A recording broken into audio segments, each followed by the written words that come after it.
Okay, Dylan Cox here for SecondsOut.com with Adam Booth, trainer to Andy Lee, world middleweight champion. Adam, it's a proper fight for a proper title. Yeah, proper fight. A lot of skill, a lot of will, a lot of heart and desire that's going to be involved in this one. Two southpaws, but it's going to be a southpaw matchup that I think every time I look at it, it matches up really well. Now, you've been on a journey with Andy for, what, 3 years now, I guess, been through a number of fights, and we've seen the progress that he's made. But from the Korobov fight to now, he's had the Quillen fight in between. That's a tough spin of fights now, and going straight in against Billy Joe. How's his mindset going into this? But the mindset of someone that's achieved his dream and he's become a world champion. So all the things that he thought he could do and thought he could become, he has done. And that physically and metaphorically has made his shoulders relax, and he's become more effective every day in the gym. The Peter Quillen fight was a very hard, brutal fight against a fellow that was 31-0. And if you combine Andy's last 3 opponents, I think it totals 76-0. And all of a sudden, in the last year and a bit of his career, he's realised that he's starting to fulfil his potential. He's fulfilled his dream. He's a very proud man, and he will fight tooth and nail and do whatever he has to do to defend that title now. And with Billy Joe Saunders, who's bringing that that unbeaten belief that the young challenger brings, you've got one hell of a fight. And you're fighting another southpaw, but essentially two aggressive kind of southpaws. Not your typical. It's not going to be a boring. They're not going to negate each other, I guess is what I'm saying. They're going to bring a bit of action to this fight. It's not going to be a boring fight. They're not aggressive southpaws. They're two boxers. But what's going to happen in this fight is that the boxing skills are going to start to cancel each other out in a game of chess very, very early on, and then you're going to have a champion that's going to try and get a grip of the fight, and a challenger that will want to try and get a grip of the fight. And that's where you're going to end up with two guys with a lot of grade, boxing with a lot of grade, but in patches through every round, they're going to be trying to trade and hurt each other. So you're going to get a bit of everything in this one. How's Andy Lee's sort of training progressed from when you first started into now? Have you seen the changes in him that you wanted to see, or is there still a lot more to come? There's been immense changes in what he does. The first thing we did, it was all about his emotions when he was actually up close with people, and we spent a period of 6 months where sparring partners would just tear into him while he was, while they were up close to him, and then from that confidence that he started to develop, other things have been added constantly. Sparring partners for this fight, have you got anybody lined up, or have you got, Billy Joe's obviously, you can't imitate him exactly, but there's guys in and around the weight that you could use. Any names that you can give us? No, I never give names out, but we got ideas. No names at all? I won't try again. Okay, so prediction for the fight? It's going to be a great fight, and Andy Lee will win.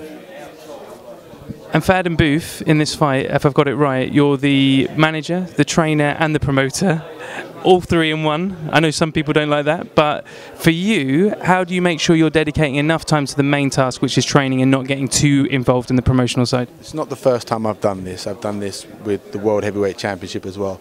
And that time was more exhausting because it was the first time round. I'm a coach, first and foremost I'm a coach, and I never let anything affect what goes on in the gym.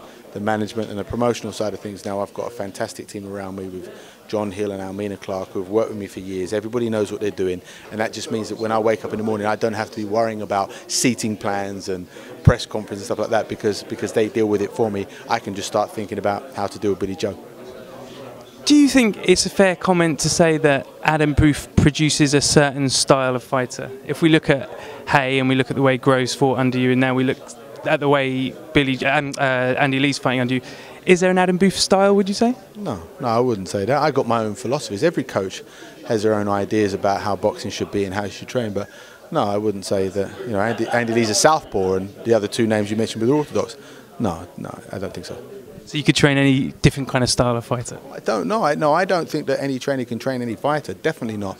But it's not just about their style of fighting. It's about what they are as people, how you get on with them, if you can understand each other. There's so many ingredients involved, I think, in a successful fighter-coach relationship. It's not just about what their style looks like. Totally agree. And just dipping out of this fight and digressing slightly to another massive fight that's happening soon. Obviously, you've probably fielded a lot of questions about this. Fury versus Klitschko. You've had experience with both guys. You didn't quite face Fury, but you were preparing for him, and obviously you fought against Klitschko with Hay. How do you see that fight going, and do you think Fury's got a chance? Yes, Tyson Fury has a chance. I see the fight going quickly. I think because Tyson's big, it puts a threat on Vladimir that Vladimir isn't comfortable with.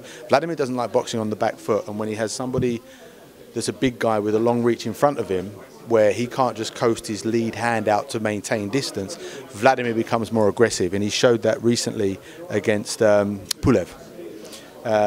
Pulev was always going to be someone that had a size element that he could threaten Vlad with, and I think he buzzed Vlad in the first or the second round with a jab, and Vlad became very aggressive very quickly and caught Pulev with serious shots and got rid of him.